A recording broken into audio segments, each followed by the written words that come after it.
Flight पकड़ने से कुछ देर पहले उन्होंने बोला कि पूजा को बात करना पड़ेगा, तो मेरी ये ने मुझे बोल दिया कि बात करनी पड़ेगी। और मैं बोला ठीक है, चलो कॉर्पोरेट में तो आदत होती है खड़े रहो बात कर लो कभी भी। पर फिर मेरी ये ने बोला अरे मराठी में बात करनी होगी।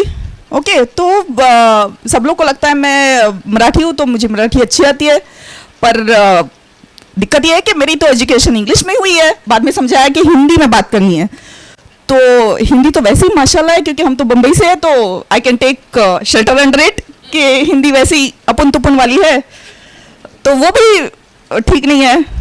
पर बाद में जब अब ये 2 दिन के सेशन सुने तो इट इज़ एट होम कि यार हम इंग्लिश में भी बात कर सकते हैं, मराठी में भी बात कर सकते हैं, हिंदी में बात कर सकते हैं, मिक्सचर मेरा कॉकटेल यहाँ पे चल जाएगा। सो बेसिकली ये सेफ्टी नेट आना itself is the first step to inclusion. Okay, it is the first step to inclusion. और अगर हम मल्टी लेवल मल्टी लैंग्वेज की बात करते हैं, अगर हम ये सेफ्टी नेट नहीं दे पाते बच्चों को तो आगे कैसे होगा। एट द सेम टाइम मैं ये भी सोच रही थी कि मैं कॉर्पोरेट से हूँ, हमारी तो ज़रूरत है कि हम English, okay, language is English official, okay, तो चाहिए वो।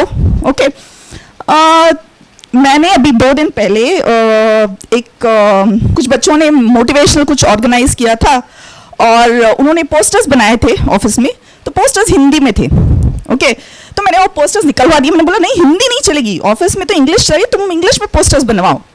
ओके, और अभी मैं यहाँ पे खड़ी हूँ एक मल्टीलिंगुअल इसके लिए, और कल फेसबुक पे डालूंगी या फिर इस पे डालूंगी। अरे ये तो कितना हिपोक्रेसी है ना। ओके, कैसे लगेगा? तो फिर मैं सोचने लगी अरे ये ऐसे कैसे चलेगा, इतनी हिपोक्रेसी। ओके, तो where does it come from? तो मैं क्यों खड़ी हूँ यहाँ पे? ये सोचते सोचते आई सेड कि let's go to the basics कि एज एन ऑर्गेनाइजेशन हम क्या चाहते हैं। Okay, what are the values? So organisation के हर एक कैरेक्टरिस्टिक होती है। हमारी वैल्यूज़ क्या है? हमारी वैल्यूज़ है कि हम बिलीव करते हैं लर्निंग में, हम बिलीव करते हैं कोलैबोरेशन में। सो हमारे ऑफ कोर्स लर्निंग कोलैबोरेशन जो वैल्यूज़ हैं, जो हम कोर बिजनेस करते हैं ना, उसमें तो बाय डिफ़ॉल्ट बहुत अच्छे से उभर के आती हैं, क्योंकि उसमें हम पॉलिसीज़ डाल देते हैं, हम केस स्टडीज़ बना लेते हैं, हम बहुत कुछ कर लेते हैं उसके लिए।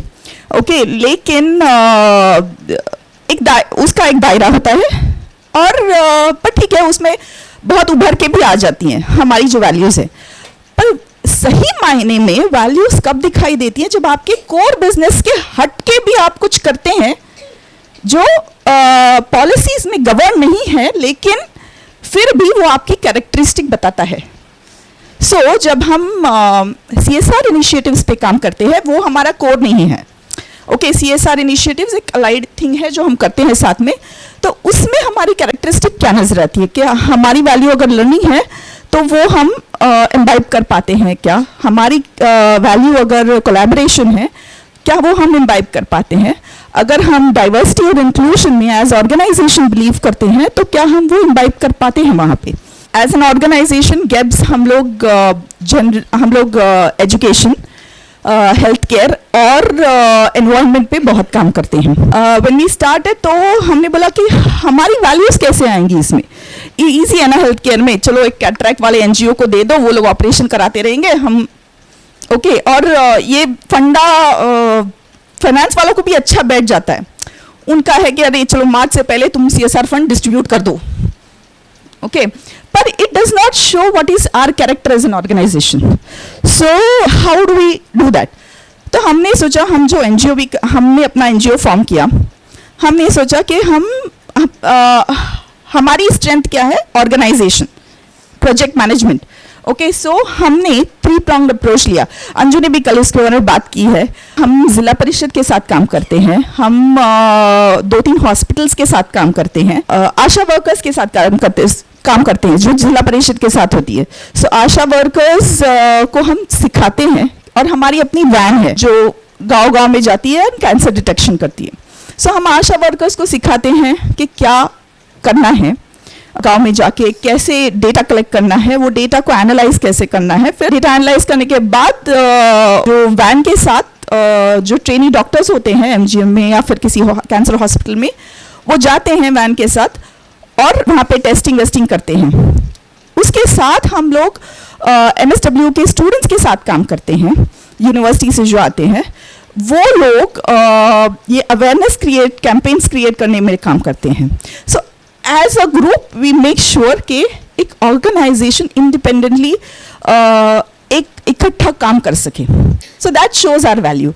सिमिलरली जब हमने सोचा कि एनवायरनमेंट में काम करेंगे, डिस्कशन हुआ ऑर्गेनाइजेशन में क्या करें, तो नई टेक्नोलॉजी है एंड ऑर्गेनाइजेशन में हमेशा टेक्नोलॉजी कम्स फर्स्ट। तो सब लोग बोल रहे थे कि वो जापानीज टेक्नोलॉजी जो है मियावाकी फॉरेस्ट वो करा दो।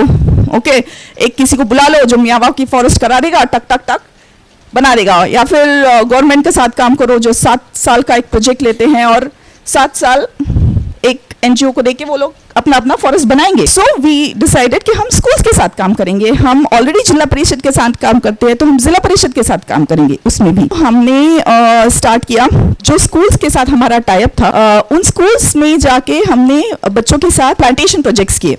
सो उसमें से एक प्रोजेक्ट उन्नति के साथ भी है जिसमें बच्चों को जो करिकुलम में पेड़ पौधों के बारे में होता है या फिर उनको कंपोस्ट के बारे में सिखाया जाता है। So all those things we took it and while doing the plantation वो सारी चीज़ें बच्चों को सिखाई जाती हैं। सो एक वो स्टार्ट कर लिया। सो ऐसी अलग अलग चीज़ें हैं जो अपनी वैल्यूज़ इम्बाइब करते हुए आगे चल रहे हैं। So it comes to the basic question. तो अगर ये सब तो बिकॉज हम लोग इंक्लूजन और इसके लिए है हम कर रहे हैं, लेकिन एज एन ऑर्गेनाइजेशन अगर मुझे स्किल डेवलपमेंट करनी है तो मुझे किस चीज़ में करनी है? मुझे इंग्लिश में ही चाहिए skill development. Need as an organisation वही है। ओके, उससे भी बेसिक एक नीड है इज हैविंग अ ग्रेजुएट। हमें लिमिटेशंस हैं कि हम सिर्फ सिटीज़ में रहें और ऑफिसेस खोलनी है तो सिटीज़ में या फिर में ही खोलनी पड़ती है। दैट इज़ बिकॉज क्योंकि वहीं पे बहुत ज़्यादा ग्रेजुएट बच्चे मिलते हैं। बेसिक नीड इंग्लिश से ज़्यादा, English is a communication part, लेकिन उससे भी ज़्यादा नीड इज़ कि बच्चा एजुकेटेड होना चाहिए और एजुकेशन किसी भी माध्यम से आ सकता है। मेरे अपने बॉसेस मेरी एजुकेशन इंग्लिश में हुई है, लेकिन मेरे सारे बॉसेस या फिर मेरे साथ कितने काम करने वाले कलीग्स इंग्लिश में नहीं पढ़े। ओके, वो अपनी मातृभाषा में पढ़े हैं और आज बहुत अच्छे अच्छे लेवल पे हैं। सो ये जो मिथ है कि इंग्लिश में पढ़ो तो ही आप अच्छा कर पाओगे, that is a myth. Okay, so education is important, is not the language और the medium of education. Language is important, language definitely लगेगी एंड मल्टीलिंगुअल होना तो ज़्यादा बेहतर है। जब मैंने ये when I reflected on it तो हाँ फिर थोड़ा रिलीफ हो गया कि ठीक है चलो इतना भी हिपोक्रेसी नहीं है मेरी कि बच्चों को जाके बोलूँ कि तुम पोस्टर्स हिंदी में नहीं डालो लेकिन यहाँ आके हम एजुकेशन मल्टीलिंगुअल में प्रमोट करें।